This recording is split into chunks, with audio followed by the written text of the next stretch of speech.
ఆంధ్రప్రదేశ్లో సంక్రాంతికి సంబంధించి పంట బీమాకు సంబంధించి ఒక అప్డేట్ అయితే రావడం జరిగింది. నచ్చినట్టయితే లైక్ చేయండి, మీ ఫ్రెండ్స్ ఉంటే వాళ్ళకి షేర్ చేయండి. తప్పకుండా ఫస్ట్ టైం చూసినట్టయితే మీరు సబ్స్క్రైబ్ చేసుకోండి. సో రైతులకు సంబంధించి పంట బీమా త్వరలోనే అందుతుందని చెప్పేసి ఆంధ్రప్రదేశ్ రాష్ట్ర ప్రభుత్వం అయితే తెలుపుతుందన్నమాట. సో త్వరలోనే రైతుల ఖాతాల్లో డబ్బులు అనమాట.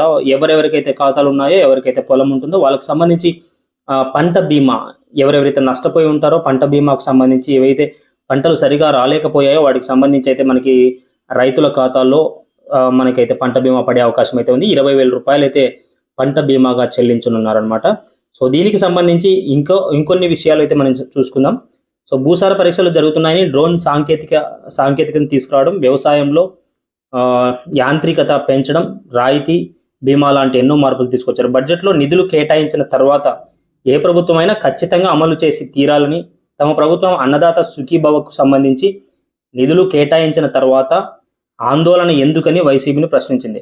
అతి త్వరలోనే రైతుల ఖాతాలో 20,000 జమ చేస్తున్నామని చెప్పేసి అచ్చెన్నాయుడు గారు అయితే తెలిపారనమాట. వీటికి సంబంధించి విషయం ఏంటంటే రైతులకు ఖచ్చితంగా సంక్రాంతి ముందరైతే అమౌంట్ అయితే పడే అవకాశం 100% అయితే కనిపిస్తుంది. Thanks for watching. 3 Look at